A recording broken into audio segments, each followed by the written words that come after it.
निशातम देख विषेक अखंड तिमार हुए सुख धामी अखंड तिमार हुए सुख धामी पूर्ण प्रकाश भयोर में पूर्ण प्रकाश भयो और में हिम द्वैत गयो लखे किललामी हिम द्वैत गयो लखे ललामी सदगुण कुंज खिले मन मानस सद्गुण कुंज खिले मन मानस कर्म लोक दुरे भोगामी कर्म उलूक दुरे भवगामी आत्म रूप विराज रहे आत्म रूप विराज रहे गुरुदेव को बारंबार नमामि गुरुदेव को बारंबार नमामि ब्रह्मचर्य व्रति स्वखंड धृति ब्रह्मचर्य व्रति स्वखंड धृति सुकृति सन्मार्ग किए जनतय सुकृति सन्मार्ग किए जनतय प्रकृति से परे विकृति को हरि प्रकृति से परे विकृति को हरे संसति संताप कियो जिन छय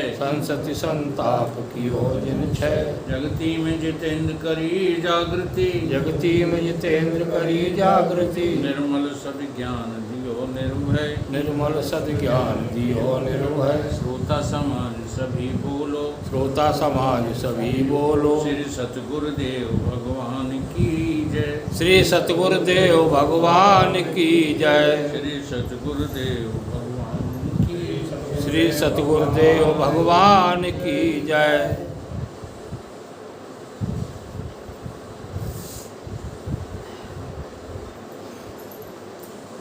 परम पूजनीय स्वामी निश्चलदास जी महाराज कृत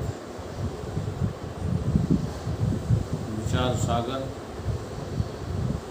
चतुर्थ तरंग 153वां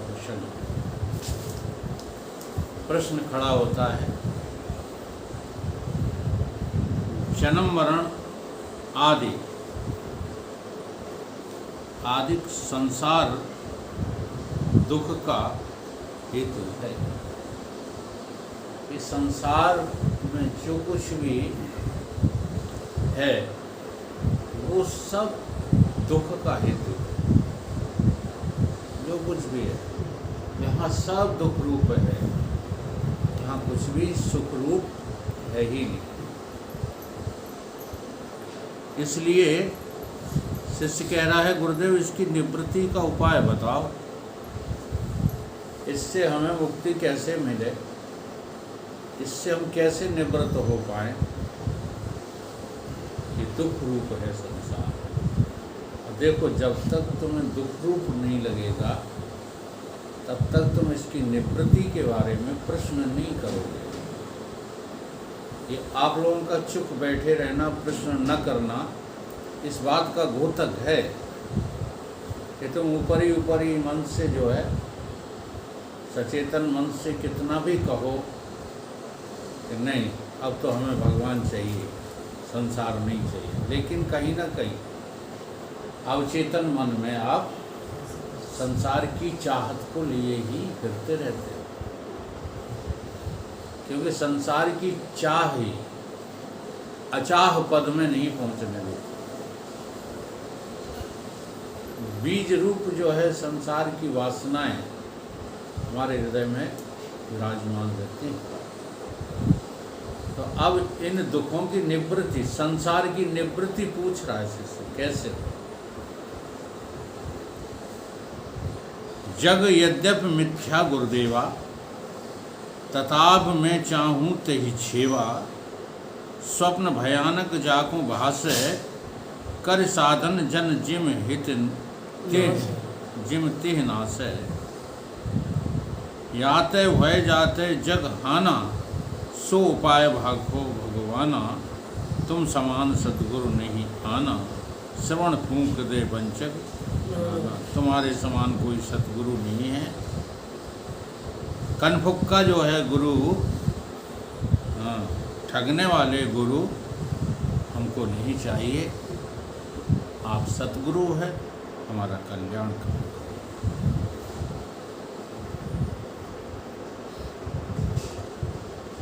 आपने समझाया कि जगत हमारे स्वरूप में मिथ्या रूप करके है, सत्य रूप करके नहीं। सो बिल्कुल सच समझाया इसमें कोई झूठी बात नहीं है। लेकिन हे भगवान, मिथ्या रूप है वह जा उपाय करके ये मिथ्या रूप मरण आदि संसार हमारे में भान न हो, वो उपाय हमको कही। शिष्य कहता है हमने मान लिया गुरुदेव कि ये संसार मिथ्या रूप है, जाना नहीं, अभी मान लिया आपकी बात को, लेकिन फिर भी कोई इस मिथ्या रूप दुखों को निवृत्त करने का, समाप्त करने का कोई उपाय तो होगा। मिथ्या रूप को खत्म करने का कोई उपाय तो होगा। ठीक है, ये तो वैसा ही प्रश्न हुआ कि पानी की लकीर को खत्म करने का कोई उपाय तो, पानी पर लकीर खींच दी आपने, भाई पानी बह रहा है, आपने लकीर खींच दी और फिर पूछ रहे हो कि इस लकीर हमने खींची है, इसका उपाय क्या है। जैसे गधा बंधा था, हाँ, अब उसके जो है निर्बंध होने का उपाय क्या है। गधा बंधा ही नहीं था, जैसा बंधा था तैसे ही छोड़ दो, ये उपाय है। आचार्य रजनीश के पास जो है एक पत्नी पहुंची अपने पति की शिकायत लेकर कि महाराज हम बहुत परेशान हैं, हम हिंदू नारी हैं, पति का जो है हम कभी विरोध नहीं करते हैं, लेकिन मेरा पति मुझे जो है बहुत परेशान करता है, कोई उपाय बताओ। तो उन्होंने कहा वो तुम्हारा पति क्यों है, क्यों है तुम्हारा पति। तो कहीं मैंने 7 भावनें डाली, कि कैसे डाली, कई चक्कर लगा कर के 7 भावनें डाली और पंडित ने कह दिया 7 भावनाओं के उपरांत ये तुम्हारा पति है, तुम इसकी पत्नी। तो तुमने जो है उसको स्वीकार कर लिया है। तो अगर इतनी ही मेहनत करना चाहते हो तो पति को खड़ा कर लेना, पंडित हम बन जाएंगे। फिर से कैसे फेरे लगा दो, उल्टे फेरे लगा लो, संबंध विच्छेद हो गया, वो तुम्हारा पति नहीं, हम कह देंगे अब तुम इसके पति नहीं हो, ये तुम्हारी पत्नी हो। ये उपाय हो सकता, क्योंकि करने वाला जो मूर्ख होता है तो हमें तो कोई, हाँ क्रिया बताओ, क्रिया बताओ, हमसे लोग आप लोग कहने लगते। कभी कभी नया आदमी कोई तुम्हारे कान भर देता है, तुम कहने लगते हाँ वही साहब ध्यान कराया, ध्यान कराया। हमारे स्वामी जी भी तो कराते हैं ध्यान। अरे ध्यान कराने का मतलब है कि तुम महान मूर्ख हो और कोई बात थोड़ी है। ये जो शब्द तुमको मिल रहे हैं, हाँ ये अमृत शब्द समझ करके पान करो तो ख्याल में ही तो आएंगे ये शब्द, उसी ख्याल का नाम ध्यान है। वो ध्यान कराते हो तो कह भी देते वहीं सामने, कह देते हैं तो ये तो हम तुम्हें जो है उल्लू बना रहे हैं। वहीं बोल देते हैं। क्या है ख्याल। अब देखो तुमको 3 अवस्था नेचुरल मिली है, जागृत, स्वप्न, सुषुप्ति मिली है कि नहीं। अब 4थी अवस्था है ध्यान, वो तुम्हें बनानी है। ध्यान में देखो स्वप्न में भी सब काल्पनिक संसार है, हाँ, और ध्यान में भी तुम क्या चीज लाओगे, सब कल्पना ही तो करोगे। कल्पना ही करेंगे। अब जरा तुम बारीकी से जो है उत्तर देना। ध्यान में जो कुछ भी ध्यान में आएगा और स्वप्न में जो आया करता है रोज, उसमें फर्क क्या है? कोई फर्क है?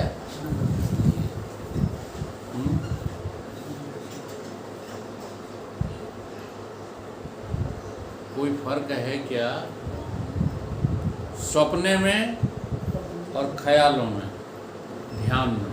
ध्यान मतलब ख्याल, ख्याल उर्दू शब्द है, ध्यान हिंदी शब्द, इंग्लिश में मेडिटेशन कहते हैं। मेडिटेशन में कंजप्शन में कोई फर्क है?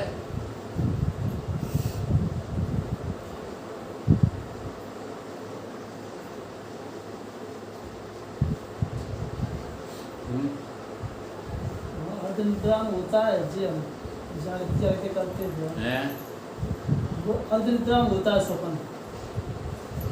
स्वप्न कैसा होता है? अर्धनिद्राण कुछ सोए भी होते जी, हम जागते करते ध्यान। नहीं, ये जवाब नहीं। हम ये पूछ रहे हैं, चाहे जागृत में करो चाहे और कभी करो, कहने का मतलब हमारा ये है कि जो कल्पनाएं तुमने ध्यान में की, ठीक है, तुम्हारे अंतःकरण में जो कुछ अनुभव में आया ध्यान में, ऐसा ही तो स्वप्न में आता है। अंतर नहीं है कुछ, और किसी तरह का आता है? नहीं ऐसे ही आता है सर। फिर अंतर क्या है? अंतर तो है नहीं, तो ध्यान कराया क्यों जाता? स्वप्न से ही तुमको मुक्ति मिल जाती, स्वप्न ही तुमको कहने को साधना हो जाती। जरूरत क्या है ध्यान करने? ध्यान होश में होता है और स्वप्न भी होश में। ये तो यही बता रहे थे, हम ये पूछ ही नहीं रहे, हम ये नहीं पूछ रहे।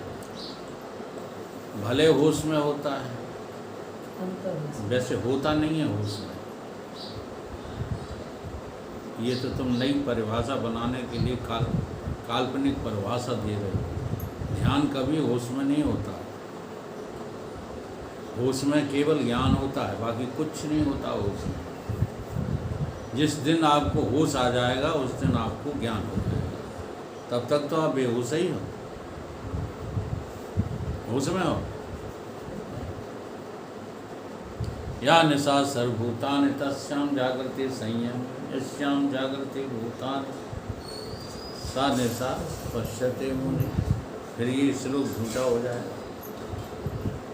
होश में हो, तुम अपने को होश में समझ रहे हो, होश में हो।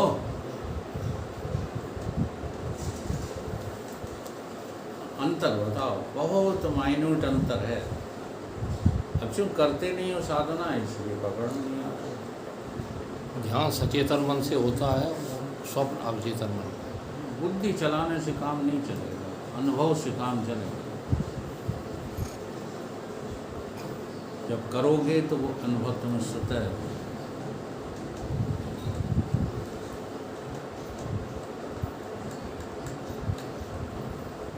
एक अंतर तो यही है कि सपना जो है वो नेचुरल है, तुम्हें सपना लाना नहीं पड़ता, लेकिन ध्यान पुरुषार्थ है। ध्यान तुमको जबरदस्ती लाना पड़ेगा। किसी भी विषय को लेकर के तुम्हें जबरदस्ती करना पड़ेगा कि नहीं करना है? और जो मूल माइन्यूट अंतर है वो कोई दूसरा ही है।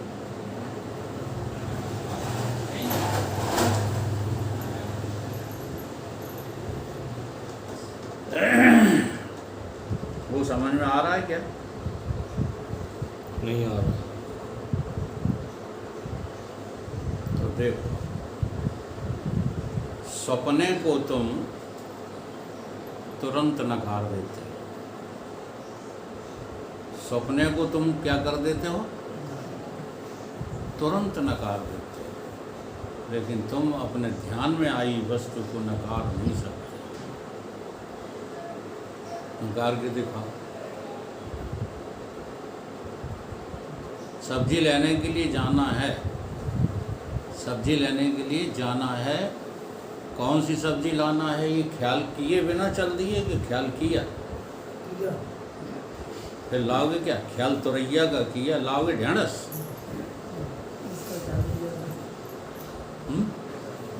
नकार नहीं सकते आप। मेडिटेशन को मना नहीं कर सकते कि ये है नहीं, या दूसरी भाषा में कहें तो ध्यान में आए हुए अनुभव, स्वप्न में आए हुए अनुभव की अपेक्षाकृत सत्य, अपेक्षाकृत क्या है? सत्य नहीं है। बोलो, हाँ। यही बात समझ में। इसलिए कहा जाता है कि ध्यान करो तो क्या करो, ध्यान करो तो क्या करो कि ये करो कि जिसको तुम ध्यान में लाते हो, जो भी तुम्हारे अनुभव में आता है वो सत्य नहीं है, झूठा है, ये ध्यान करो। और ये ध्यान कोई करते नहीं। तुम क्या ध्यान करते हो? किसी भी विषय वस्तु को पकड़ लोगे, बस वही मेरे ख्यालों में, या तो मेरे इष्ट मेरे ख्याल में घूम रहे हैं, ठीक है, या गुरुदेव घूम रहे हैं, या जो प्रवचन सुन कर के हम आए हैं वो गूंज रहे हैं। और इसका नशा ध्यान का, मेडिटेशन का इतना तगड़ा होता है, तो आप लोग समझ ही नहीं पाते। प्रवचन करते समय ये ध्यान ही तो काम आता है, और वो ना हो तुम्हारे पास तो तुम प्रवचन नहीं कर पाओगे, ठीक है। जब तक ब्रह्मबोध नहीं हुआ है तब तक प्रवचन करने वाले कैसे प्रवचन करते हैं? ध्यान से। ज्ञानी है वो किसी ध्यान व्यान को नहीं लाता है, उसका जो प्रवचन होता है वो बिना ध्यान के होता है, ज्ञान से होता है, ज्ञान से। भगवत गीता ज्ञान से बोली गई है, ध्यान से नहीं। ये बहुत बारीक फर्क है। इसलिए भगवत गीता का एक भी शब्द दुनिया का कोई भी विद्वान काट नहीं सकता। ऐसी अद्भुत जो है गीता है। इसी तरह जितनी भी गीता बनाई गई हैं वो ज्ञान से बनाई गई हैं, ध्यान से नहीं। अष्टावक्र गीता है, फिर उसी रामचरितमानस में राम गीता है, लक्ष्मण गीता है कि नहीं? जितनी भी गीताएं बनाई गई हैं सब अद्भुत हैं, अद्भुत।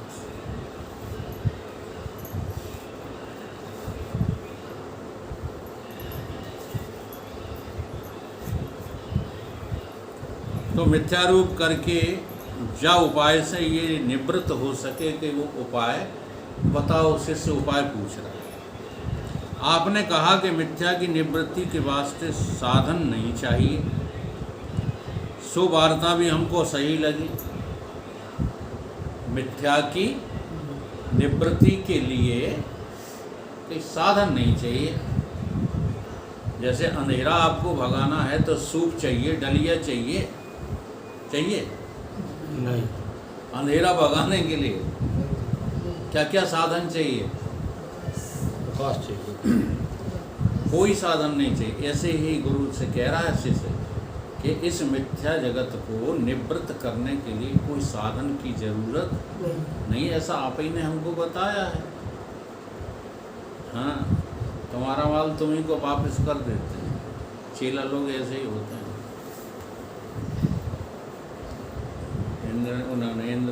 इंद्र और विरोचन गए ब्रह्मा जी के पास। उन्होंने कहा कि तुम ब्रह्म हो, अब तुम्हारी कथा तुम ही को वापस। एक सज्जन को हाथी ने उठा के पटक दिया। अब गुरु जी से कहते तुम ही ने तो कहा था कि हम ब्रह्म हैं, तुम्हारा माल तुम ही को वापस। कहा था, उस पर विचार कुछ नहीं किया। जिसको मिथ्या पदार्थ भी दुख का हेतु होते हैं, ताको वह मिथ्या भी साधन से दूर करना योग्य है।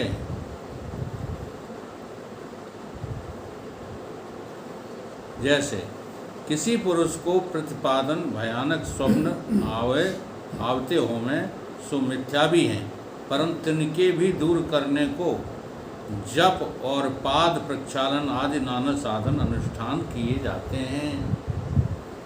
जैसे किसी को स्वप्न गंदे आते हैं, भयानक आते हैं, डरावने आते हैं, तो पूछने लगे महाराज, तो महाराज ने कहा स्वप्न तो मिथ्या होता कि महाराज खूब मिथ्या बने रहें, लेकिन इनसे बचने का, इनसे निवृत्त होने का उपाय तो कुछ बतलाओ। तो महाराज ने कह दिया पैर धो करके लेटा करो, रात को पैर धो करके लेटा करो, ठीक है, या अपने भगवान के नाम का जप करके सोया करो। ये देखो साधन बता दिए। यद्यपि मिथ्या है स्वप्न, तो शिष्य यही कह रहा है कि मैं जानता हूँ कि स्वप्न मिथ्या है, लेकिन फिर भी कोई साधन तो, अनुष्ठान तो बताओ। होते हैं अनुष्ठान के, उदाहरण दे दिया उसने। इसी प्रकार से ये संसार मिथ्या है, जन्मादिक दुख का हेतु मेरे को खूब पता चल रहा है कि मिथ्या है। सब लोग कहते हो ब्रह्म सत्यम जगत मिथ्या, ब्रह्म सत्यम जगत मिथ्या है।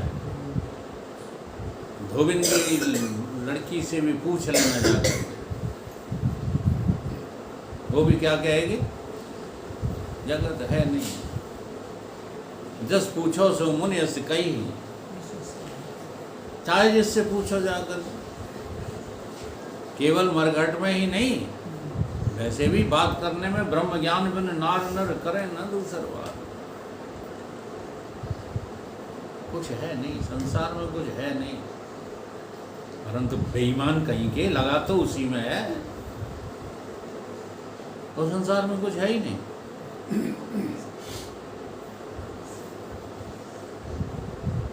इसलिए सभी जगह दिखता है, सब में है, हमें नहीं है, बस ये सोचा था बस, अपने में नहीं दिख, न सब जगह दिख रहा है।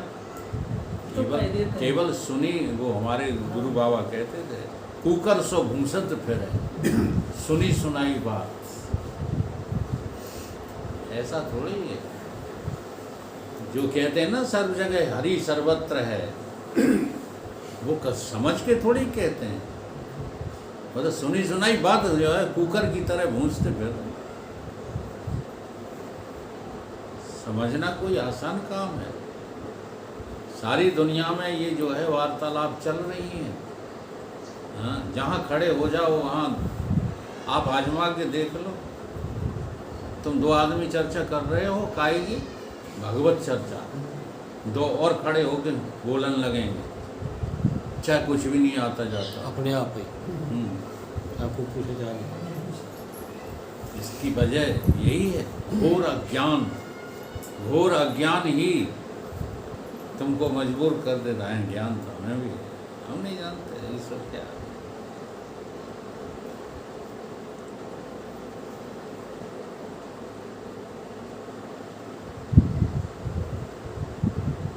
इसलिए जब तक गुरु भाव नहीं होगा तुम सुनोगे ही नहीं, वाद विवाद करोगे। कृपा करके संसार की निवृत्ति के उपाय बताओ। शिष्य ये कह रहा है, खूब बना रहने दो मिथ्या, हम भी जानते हैं कि मिथ्या है, लेकिन उपाय बताओ।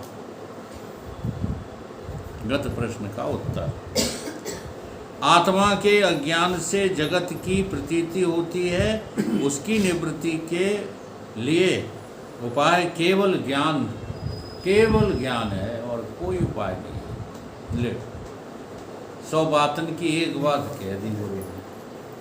क्या कह दिया गुरु ने? कि आत्मा के अज्ञान से जगत की उत्पत्ति हुई है। कैसे हुई है? तो आत्मा के ज्ञान से ही जगत निवृत्त होगा, और कोई इसका उपाय है ही नहीं।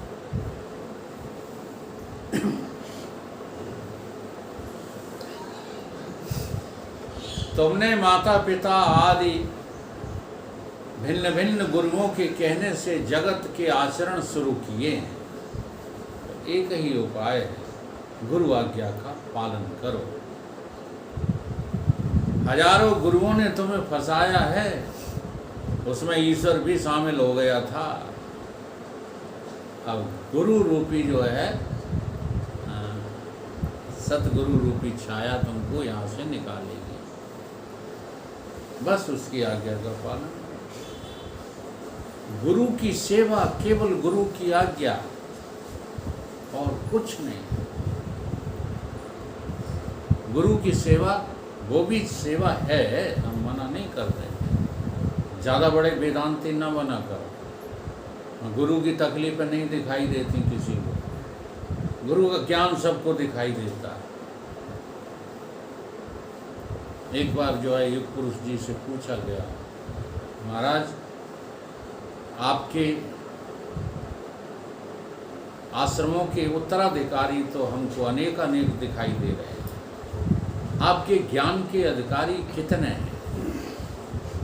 उन्होंने कहा जिनको मैंने संन्यास दिया है, जी हाँ, उनमें से हमें कोई नहीं दिखता कि हमारे ज्ञान का अधिकारी हो, परंतु ये जो भीड़ बैठी हुई है इनमें कोई छुपा बैठा है तो मैं कह नहीं सकता। ये उनके वचन थे, हरिद्वार की ये घटना है, ऐसा उन्होंने बोला। तो गुरु आज्ञा का पालन क्या है? गुरु आज्ञा का पालन ही गुरु सेवा है। लेकिन तुम कहो कि भौतिक शरीर की सेवा न करना पड़े, ये बात जो है ठीक नहीं लगती है। क्योंकि भगवान कृष्ण ने गीता में ये भी कहा है कि जब तुम जो है संविदा लेकर के गुरु के समक्ष जाकर उनकी सेवा में रत हो जाओगे और फिर उनका रुझान देखना, जब वो खुश हों, प्रसन्न हों, तब तुम अपनी शंका का उनके सामने प्रश्न रखना। ये नहीं कि गुरु जा रहे हैं डोल डाल को तुम खड़े रहो परमानंद जी। हमसे तो लोग ऐसे ही प्रश्न करते हैं, वकील साहब ने खड़े रहिए एक प्रश्न पूछने। अब गुस्सा तो उसी समय आ जाता है, प्रश्न की जगह इनको कुछ और दे दें। लेकिन फिर हम सोचते हैं कि हमने मार्ग ही ऐसा चुना है, तो कोई बात नहीं। ये पूछने का कोई तरीका नहीं हो। उनकी सेवा करो, उन्हें खुश करो, खिला के पिला के सेवा से सब तरीके से पाँव दबा करके सारी सेवा। जब वो खुश हो जाए तुम देखो कि प्रसन्न एक बार प्रभु सुख आसीना। सब तो रामायण सिखा रही है। फिर छलहीन होकर प्रश्न करो। इतने पर भी ये नहीं कि हमने तुम्हारी इतनी सेवा करी अब तो तुम्हें बताना ही पड़ रहे हो। ये भी अहंकार नहीं होना चाहिए। छलहीन होकर के प्रश्न करो, वही सबसे बड़ी सेवा है। सो मैं कहूँ बखान जो साधन ते पूछियो, निज ही निश्चय आन रहे न रंचक खेद जग। ज्योते जगत रूपी दुख की निवृत्ति का साधन पूछा, सो हम तेरे को प्रथम ही कह दिया। उस विषय तू दृढ़ निश्चय कर, ताते जगत का खेद रहे नहीं। पहले ही हमने जो है बता दिया है। क्या बता दिया है? कि जिसके अज्ञान, जिस वस्तु के अज्ञान से, जिस वस्तु के अज्ञान से कोई अन्य चीज पैदा हो गई है, उसी वस्तु के ज्ञान से वो निवृत्त होगी। और कोई उपाय? निज आत्म अज्ञानते भई प्रतीत जग खेद, नसै सुता के बोधते ये भाखत मुनि वेद। जग मोह में नहीं ब्रह्म में, अहम ब्रह्म ये ज्ञान, सो तू को सिख में कहो, नहीं उपाय को आन। हे शिष्य, अपने आत्म स्वरूप के अज्ञान से जगत रूपी दुख की प्रतीति होती है। आत्मा के अज्ञान से ही जगत में ये दुख रूप प्रपंच फैला हुआ है। किसी ने तुमको दुख दिया नहीं है। तुम्हें कोई सताता नहीं है, केवल तुम्हें अपने स्वरूप का अज्ञान है, और स्वरूप के अज्ञान के कारण से ही तुम कहीं सुखी हो रहे हो, कहीं दुखी हो रहे हो। दिखें कैसे कैसे रंगीले तमाशे, कहीं तो प्रकाश से, कहीं तो विनाशे, कहीं हंस रहा है, कहीं रो रहा है, तुझे सिर्फ होने का भ्रम हो रहा है। अज्ञान हो रहा है। तू निज अज्ञान से ही हंसता और रोता रहता है, छोटा और बड़ा होता है। ये रिश्तेदारियां भी सब अज्ञान से हैं। कैसे इस बात को जो है दिमाग में फिट किया जाए।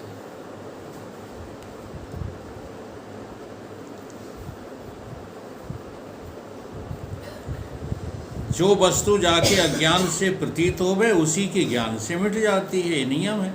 जैसे रज्जु के अज्ञान से सर्प प्रतीत होता है, रस्सी के अज्ञान से सर्प की प्रतीति हुई है, तो रज्जु के बोध से ही ये निवृत्त हो जाए।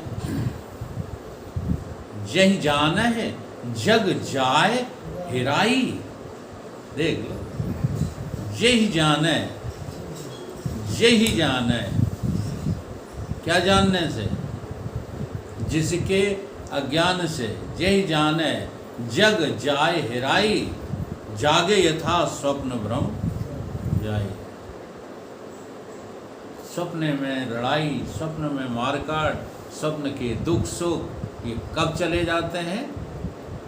जब तुम स्वप्न से जाग जाते हो, जब तुम ये जान जाते हो कि स्वप्न नाम की कोई चीज है नहीं।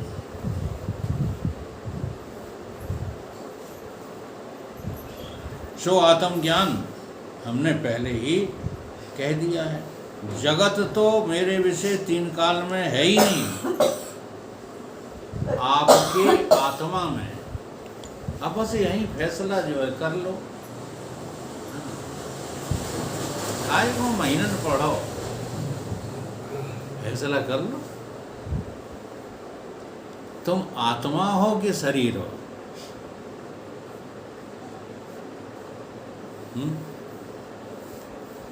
देखो, यदि फैसला कर लोगे तो खोज में मन लग जाएगा। ये तो हमें पता है, सभी को पता कि अभी आत्मा कोई हो नहीं। कहते भले ही रहो कि हम आत्मा हैं, हम आत्मा, अभी आत्मा हो ही नहीं। लेकिन निर्णय ले लिया ना तुमने, यदि विवेक, निर्णय माने विवेक पैदा कर लिया, तो दोनों चीजें तुम लिए घूम रहे हो, आत्मा भी और शरीर। तुम बीचमानी हो, शरीर को भी तुमने जो है धारण किया है, और आत्मा के तो तुम जो अंश रूप हो ही। आत्मा तो तुम्हारा कभी पीछा छोड़ती नहीं है। एक शब्द बोला जाता है, देखो भक्त लोग बोलते हैं, मारने वाला है भगवान, बचाने वाला है भगवान। जब दो ही वही है, तुम काहे मारते मरते रहते हो फिर? गर्भ इसका प्रमाण है। गर्भ में तुम्हें किसी ने भी जिंदा रखने की कोशिश नहीं की। यहाँ तक कि जन्म देने वाली माँ ने भी तुमको जिंदा रखने की कोशिश नहीं की। उसने चाहती तो थी कि पुत्र मेरा साबुत बना, चाहती थी, लेकिन कोशिश क्या थी बता दो? माँ की कोशिश क्या थी? कोई कोशिश थी? गर्भ में तुम्हारे को बचाए रखने में माँ की कोई कोशिश थी? नहीं, कोई कोशिश नहीं थी। पर वहाँ भी तुम्हारी आत्मा ने तुमको सुरक्षित रखा। और ढूंढते फिर रहे हो आत्मा, कमाल है। गर्भ में तुम्हारे को जो है तुम्हारा पीछा नहीं छोड़ा। गर्भ से बाहर आए तो पीछा दबाए हैं। और हमें तो लगता आदि से लेके अंत तक तुम्हारे पीछे ही पीछे है आत्मा। और पीछे मुड़ के देखते नहीं, भाग पड़े हो गाड़ी, आगे आत्मा नहीं मिलेगी, आगे तो तुम्हें दुख ही दुख मिलेंगे, दुख ही दुख। जो दिखता है ये दृश्य जगत, उसमें तुम जाना न भूल, जिस सुख के पीछे दौड़ रहे, वो निश्चय ही है दुख मूल। पर दिखता उसको है जिसे विवेक, किसे दिखता है? दिखता उसको है जिसे ज्ञान, मानव हो जाओ सावधान। अटेंशन, सावधान हो जाओ। सावधानी नहीं है, सावधानी न होने की वजह से दुर्घटना घट जाती है।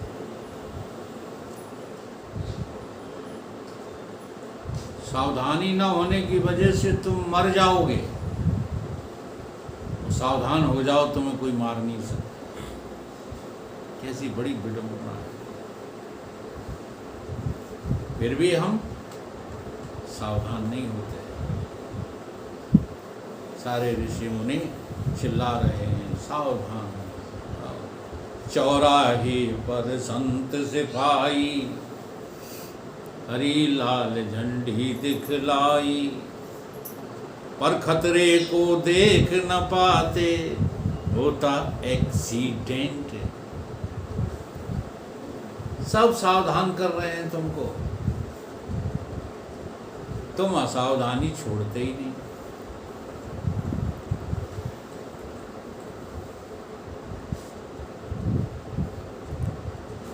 जगत तो मेरे आत्मा में तीन काल में है ही नहीं। अब चूंकि आत्मा का पता नहीं है, इसलिए जगत में ही जगत देखते रहते हो।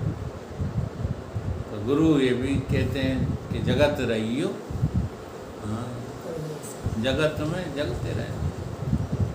जगत में भी तो सोते ही रहते हो। जगत रहियो गुरु कर गए इशारो। मेरे विषय का मतलब मेरे में तीन काल में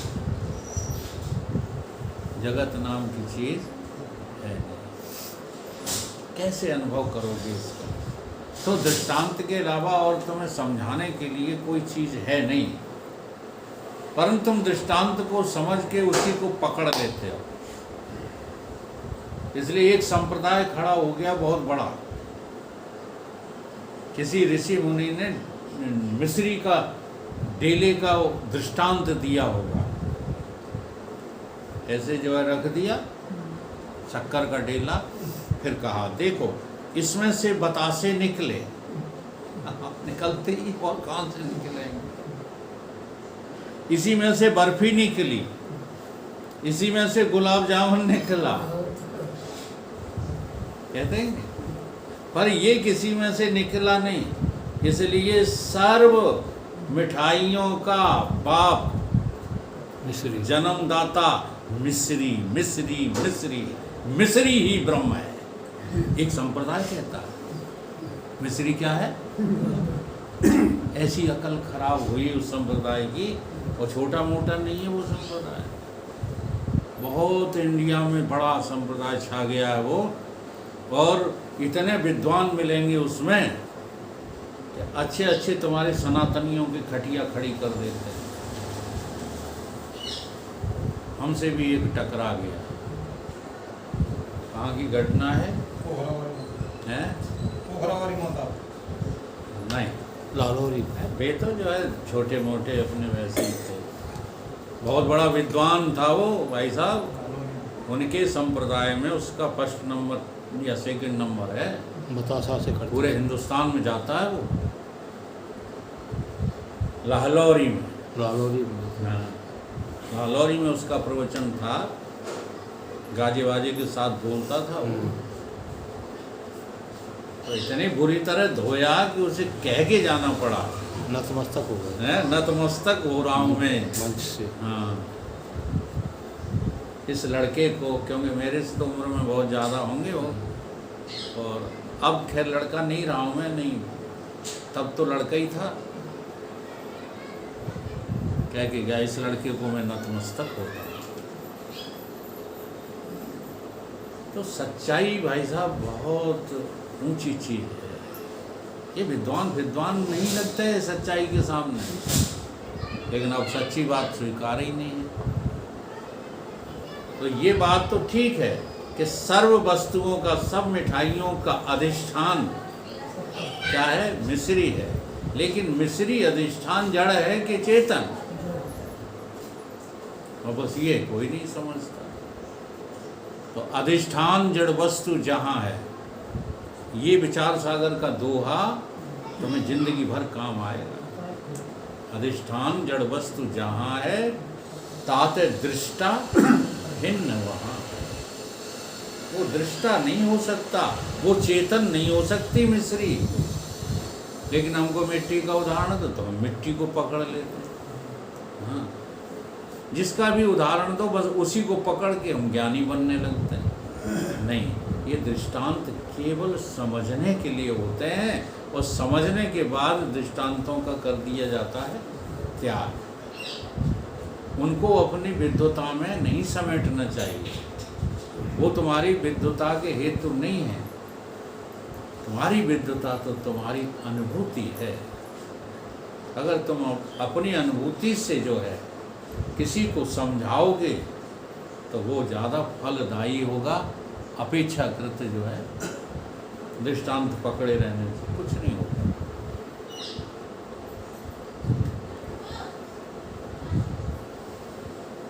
हाँ, तो जो मिथ्या वस्तु हुए सो अधिष्ठान की हानि नहीं कहाँ कह रही है। जगत में मेरे विषय 3 काल में। हाँ, अब ये जो है दृष्टांत के द्वारा तो समझ में आ जाएगी कि जगत 3 काल में मेरे विषय है। जैसे पृथ्वी विषय, पृथ्वी में मकान है ही नहीं, 3 काल में नहीं है मकान। पृथ्वी में मकान 3 कालों में नहीं है। कैसे? पृथ्वी से ही छोटा मकान निकला, पृथ्वी से ही बड़ा मकान निकला, पृथ्वी से ही मध्यम मकान निकला, पृथ्वी से ही ताजमहल बना, पृथ्वी से ही कुतुब मीनार बनी। ये सब किससे बने? पृथ्वी से ही तो बने हैं। तो ये सब के सब पृथ्वी रूप हैं कि नहीं है? पृथ्वी में ताजमहल सत्य है कि कुतुब मीनार सत्य है कि यहाँ भिंड की तुम्हारी कौन सी बिल्डिंग बताएं? सबसे बढ़िया बिल्डिंग कौन की है? पहले तो बॉम्बे बिल्डिंग अच्छी लगती है। तो बॉम्बे बिल्डिंग सत्य है। पृथ्वी में क्या सत्य है?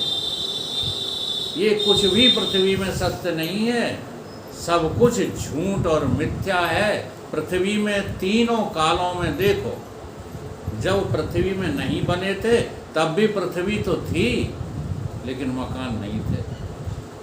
अब मकान बन गए हैं तो पृथ्वी ही है कि मकान है? बोलो, हैं? घड़ा है कि मिट्टी ही है?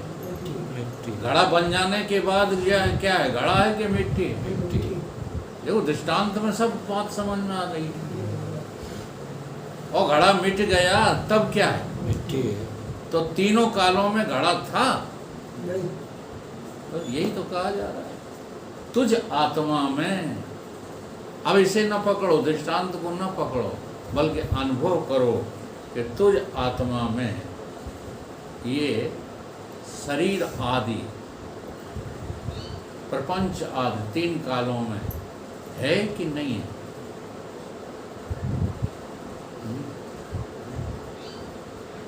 है। अगर ये सिद्ध हो जाए कि नहीं है, तो जरा व्यवहार विषय, जरा व्यवहार काल में बताओ, इनमें फंसोगे, इनसे चिपकोगे, इन्हें दुश्मन मानोगे, दोस्त मानोगे? जैसे घड़ा के फूट जाने से मिट्टी रो रही है, हाय मेरो घड़ा मरेगा। एक हम दृष्टांत सुनाते रहते हैं। एक राजा थे, वे उनके गुरु थे मच्छंदर नाथ। उस काल की बात है। तो मच्छंदर नाथ की वो चेला जो राजा थे, उनकी रानी खत्म हो गई। अब रानी के खत्म हो जाने पर इतना बड़ा शोक राजा को लगा, झटका, कि सारी प्रजा के सामने राजा रो रहा है। हाय मेरी रानी कितनी सुंदर थी, हाय मेरी रानी मेरे बिना रहती नहीं थी, हाय मेरी रानी मुझे एक सेकंड को भी सूना नहीं छोड़ती थी, हाय मेरी रानी, हाय। और राजा रोने। गुरुजी मच्छंदर नाथ चुप करने में लगे, चुप ही नहीं हो। मच्छंदर नाथ के पास एक हंडी थी, चमकीली पत्थर की, उसकी मिट्टी। तो राजा के सामने, आंखों के सामने ऐसे देमारी फूट गई। अब मच्छंदर नाथ छाती ठोके, हाय मेरी हंडी, हाय मेरी हंडी बड़ी चिकनी थी, बड़ा ठंडा पानी पिलाती थी, मेरे बिना तो हंडी कभी रही नहीं। और रोए और आंसू बहाएं। कौन? गुरुजी। एकदम राजा को जो है सचेतना आई और गुस्सा होकर के बोला, क्या गुरुजी जो है नाटक करते हो, ऐसी हम सैकड़ों हंडी तुमको बनवा दें। अरे तिनकों से काम नहीं चलेगी, हाय मेरी हंडी जई चाहिए। कहने लगा ऐसा कभी होता है? राजा कहने लगा, गुरु बन गया देखो। गुरुजी शांत हो जाओ, ऐसा कभी नहीं होता। हाँ, जो कई चीज वो कभी लौट कर नहीं आते। तो तेरी रानी आ जाएगी जो तू चिल्ला रहा है। सोचना है बस, एक बार विचार करके देखो, जगत नाम की कोई चीज है ही नहीं। विचार करके देख लो प्राणी, जगत बना है तेरे मन से, और मन बना है आत्मा के अज्ञान से। इसलिए 3 कालों में आत्मा में जगत है ही नहीं। 3 कालों में नहीं है। एक काल की बात कौन कहे? भूत वर्तमान भविष्य, तीनों कालों में तुझ आत्मा में जगत किंचित भी। और ये ईशावास्य उपनिषद का पहला सूत्र है। ईशावास्य इदं सर्वम यत् किंचित जगत्याम जगत। लेकिन पता नहीं मूर्ख लोग कैसे रटते रहते हैं सूत्रों को, केवल रटते रहते हैं, समझ नाम की कोई चीज।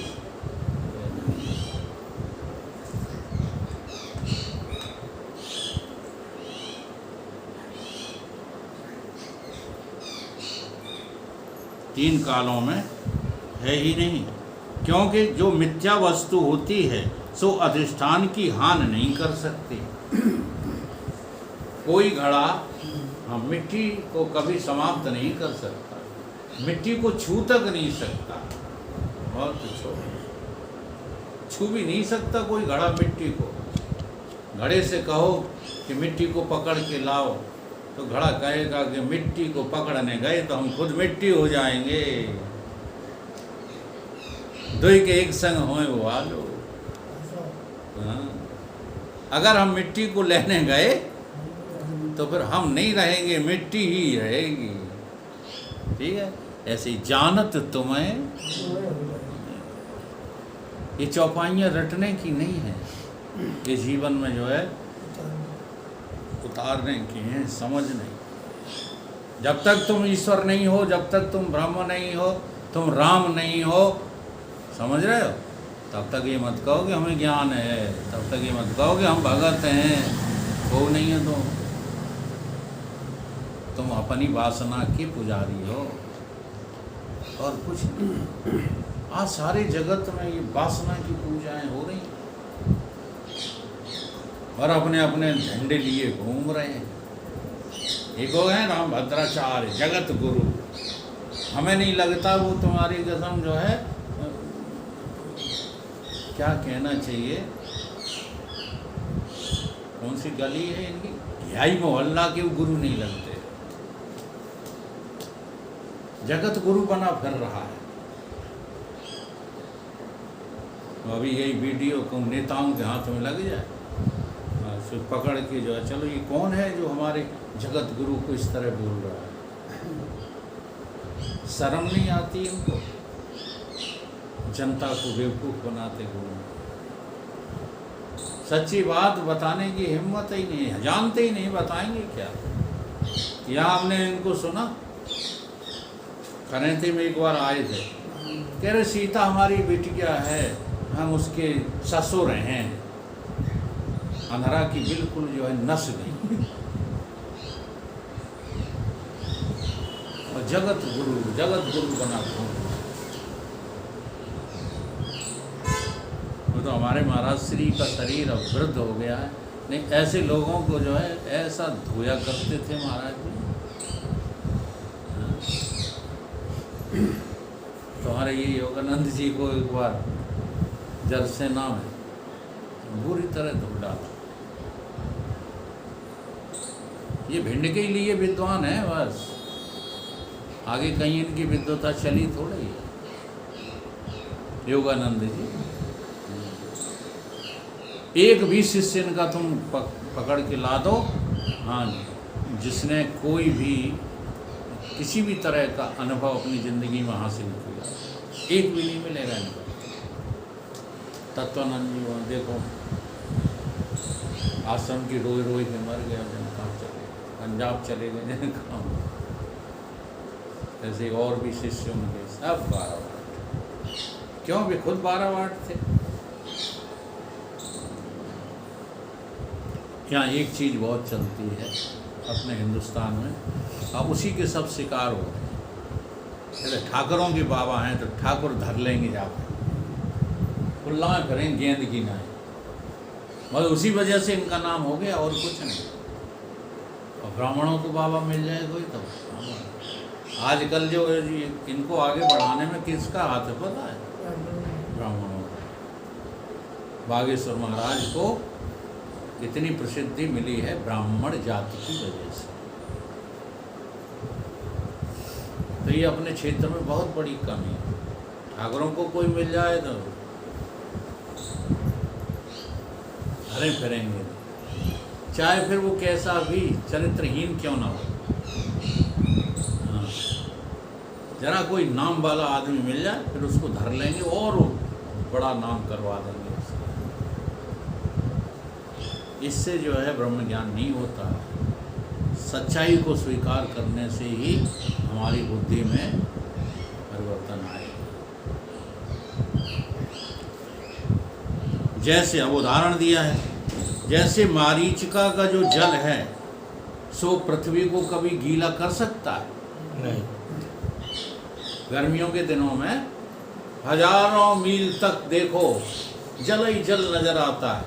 रेगिस्तान में डम्बर रोड पर आता है कि नहीं? तो क्या वो पृथ्वी को गीला कर देता? जैसे मारीचिका का जल पृथ्वी को गीला नहीं कर सकता, तैसे ही ये जगत प्रतीत होने वाला जो मिथ्या जगत है वो आत्मा को छू तक नहीं सकता, छूता ही नहीं है।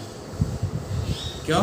क्योंकि मिथ्या जल, जल माने जल, सो भी कैसा है? मिथ्या है। अब मिथ्या जल कहाँ भरा होगा बताओ? कुआं में, बावड़ी में, नदी में, सागर में, कहाँ भरा होगा? क्यों?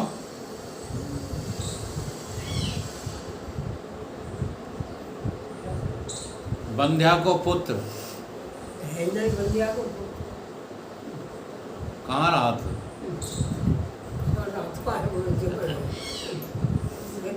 कहाँ रहता है बता? ढूंढ लिया बंध्या को पुत्र।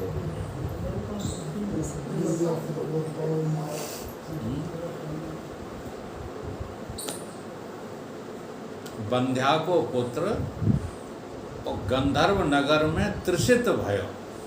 बंध्या को पुत्र प्यासन कहाँ मर रहा हो? सपने में।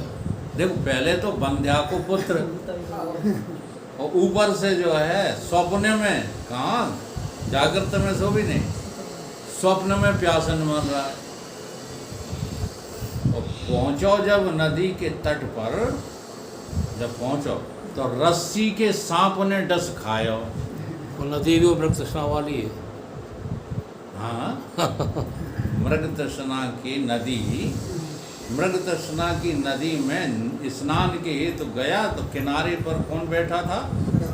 रस्सी को सांप, रस्सी का सांप खाना खाएगा। माने खाएगा। Warum das wird passiert eben das wird. हाँ, देखो और यहाँ पे वो सब चीज़ हाँ रस्सी के सांप ने जो है खा लिया। अब जब रस्सी के सांप ने खा लिया तो ढूंढ रूप नर वैद्य जी को मिले। ढूंढ में जो नर दिख रहा था सो खपुष्प यानी कि आकाश के फूल रूप औषधि बताए दिए। क्या बताए थे? आकाश के फूल ले आओ। देखो कैसी कैसी सब बढ़िया चीजें हैं। आकाश में पुष्प औषधि बताए दी और सीपी की चांदी सो खरीदन को धायो। बाजार में गो तो कैसे खरीद रहा? सीपी की चांदी, सीपी की चांदी। तो सज्जनों सभी मुनि ऋषि ऐसा ही संसार का रूप बता रहे हैं। ये संसार ऐसा है जिसमें तुम मरे जा रहे, मरे जा रहे।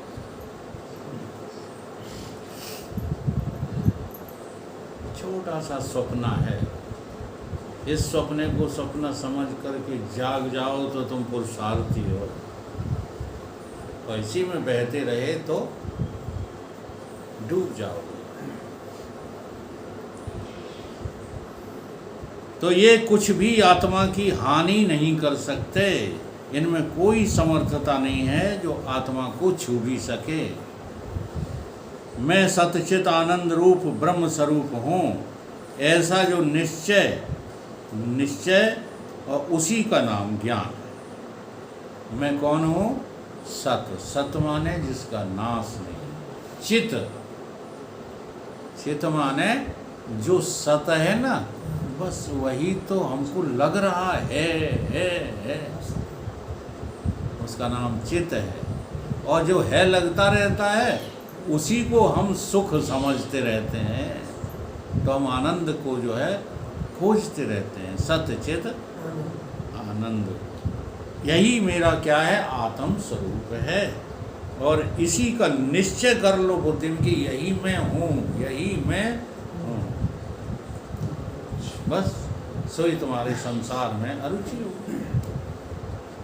बुद्धि में कांटा फंसा है, ये गांठ कहीं और नहीं है, ये गांठ तुम्हारी बुद्धि में लग गई है कि हो चेतन और समझ रहे हो अपने को शरीर, और तो चेतन लेकिन जड़ शरीर समझ। और एक बार शरीर समझ लिया तुमने अपने को तो तुम ही बाबा हो, तुम ही दादा हो, तुम ही नाना हो, तुम ही नानी हो, तुम ही सब कुछ हो। और बड़ी से बड़ी मूर्खता करते ही चले जाओगे, करते ही। अच्छा ईमानदारी से बताइए, ईमानदारी के साथ बताना, इसमें किसी की बेइज्जती की बात नहीं है, किसी को हम हिरास नहीं करना चाहते। ठीक है, चलो इन्हीं की से शुरू करते हैं। जी अपने को दुकान करने में, नाती वातियों को खिलाने में और समय बर्बाद करने मूर्ख समझते हैं ये अपन मुँह से जवाब दें हैं? बोलो, मूर्ख समझते हो क्या? अब तुम भैंसिया तो एवे में, सानी करवे में, हाँ घर के कामों काज करने में लगे पड़े, मूर्ख समझते हो अपने को? कोई है जो इन कामों को करते हुए अपने को मूर्ख समझता हो? और जिस दिन ये मूर्खता नजर आ गई, इस मूर्खता को दूर करने के लिए तुम विकल हो जाओ, बेचैन हो जाओ। हमें ये मूर्खता नजर ही नहीं आ रही। कितने कहो गुरु ऊँटा तो यहीं गड़ा है, वो वही दिया। पंचन की मात बाद सिर मात है। हाँ वकील साहब कह रहे हैं, देव सही स्वामी परमानंद जी कह रहे तेव सही, स्वामी प्रत्यगात्मानंद जी कह रहे हैं तेव सही, शंकराचार्य कह रहे हैं तेव सही, लेकिन खूंटा नहीं रहनी चाहिए। तो जहाँ घड़ो है सही गया। नहीं घड़ा है, जे हम खाओ के नहीं मान सके। ठीक है, तो तुम किसी को जो है सिरताज करो चाहे ना करो, केवल शुरुआत करो खूंटा उखाड़ने। खूंटा हिल भी गया तो काम बनने लगेगा, और उखड़ गया खूंटा तो फिर इतने लोगों की जरूरत नहीं पड़ेगी। केवलम गुरु वाक्यम कल्याण रूपम, छोटा सा वाक्य कि तुम ब्रह्म हो, तुरंत पकड़ो। सोई मोक्ष का साधन है। मैं ब्रह्म हूँ ऐसा बुद्धि में निश्चय करना ही मोक्ष का साधन है, कोई क्रियाकलाप व्यवहार कर्म नहीं, और किसी साधन से मुक्ति नहीं हो सकती। सो ज्ञान हम प्रथम उपदेश कर चुके हैं। अज्ञान का नाश केवल ज्ञान से होता है, कर्म और उपासना से कभी नहीं हो सकता। ये चैप्टर कर लेंगे, बोलो।